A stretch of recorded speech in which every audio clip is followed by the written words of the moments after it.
ওমর এবার চলিয়ে যাবি।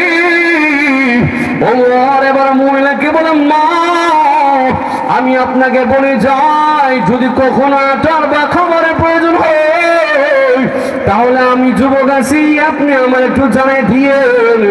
আর কারো কাছে আপনাকে বলতে হবে না, আমার কাছে আপনি একটু জানাই দিন, আমি বাদশার দরবারে গিয়ে আপনার জন্য সুপারিশ করবো। মহিলা বলে, যুবক সন্তান, যদি আল্লাহ ওমর না বলে তোমারে, যদি আল্লাহ এই দুনিয়ার জন্য বাদশা বানাইতো, তারা দুনিয়াটা জান্নাত হয়ে যাইতো। আসলে মহিলা কি উমরে চিনতে পারছে? ওমর এবার যুবক এবার মহিলার বিদায় নিয়ে দূরের মধ্যে দাঁড়িয়ে গেছে। বাচ্চা দুই বলে হাসি আর হাসে। মহিলা এরকম ভাবে আনন্দ হাসি আর আমার কাছে দোয়া করে, দুনিয়ার মধ্যে ওমর না বলে এই যুবককে যদি বাদশা বানাইতে তাহলে আমাদের জন্য কতই না ভালো হয়ে যাইত। ওমর রাদিয়াল্লাহু তাআলা পিছন দাঁড়িয়ে চোখের পানি ছাইরে ওমর কান্না করে আসলাম ডাক দিয়ে বলে, আমিরুল মুসলিমিন হঠাৎ কেন আপনি কান্না করেন, কেন দাঁড়ায় আছেন? ওমর বলে, আসলাম ঘুরলাম, এতক্ষণ পর্যন্ত মহিলার কষ্টগুলো নিজের মাধ্যমে, নিজের চোখের মাধ্যমে দেখতে পাইলাম। আল্লাহর কাছে আমার বিরুদ্ধে বিচার দিয়েছে। সন্তানগুলা কান্না করে করে জমিনের মধ্যে, সন্তানগুলা জমিনের মধ্যে ঘুমায় গেছে। না খাবার খাইয়া সন্তানরা জমিনের মধ্যে ঘুমাইল। কিন্তু আমি এত কষ্টগুলো দেখতে পাইলাম, তো দূরের মাধ্যমে দাঁড়াইয়া দাঁড়াইয়া তাদের শান্তিগুলো দেখে যাই, তাহলে মনের মধ্যে শান্তি আসবে। তাদের কষ্টের সময় আমি তাদের পাশের মধ্যে আমি দাঁড়াইয়া গিয়েছিলাম। ওমর এবার এই উমর বাদশাহ ওমর আমিরুল মুমিনিন, তার সিংহাসনের মধ্যে আমিরুল মুমিনিন চলে গেলেন। দিনের বেলা খবর পাঠাইলেন, মোল্লা তোমার খলিফাতুল মুসলিমিন তোমার এই স্মরণ করছে, তুমি তার দরবারে যাওয়ার জন্য। মহিলা চোখের পানি চাইরা কাঁদে, মনে হয় যুবক মনে ও আমিরুল মুমিনের কাছে আমার বিরুদ্ধে কিছু বইলা দিছে।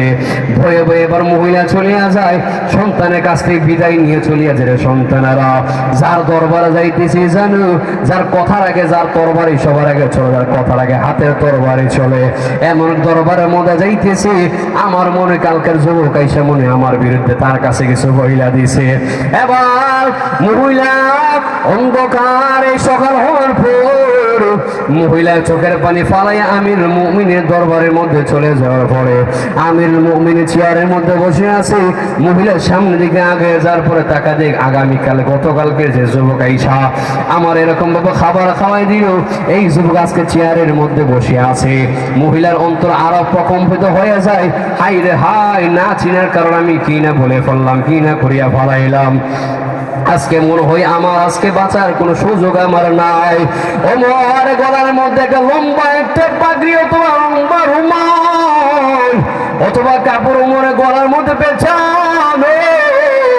এবার ওমর মহিলাকে বলে, আম্মা যান এই নেন আমার এক পাশে ধরেন, আমার রুমালটা এক পাশে ধরিয়া আমার গলার মধ্যে পেঁচায় জমিনের মধ্যে আপনি আমাকে টানেন।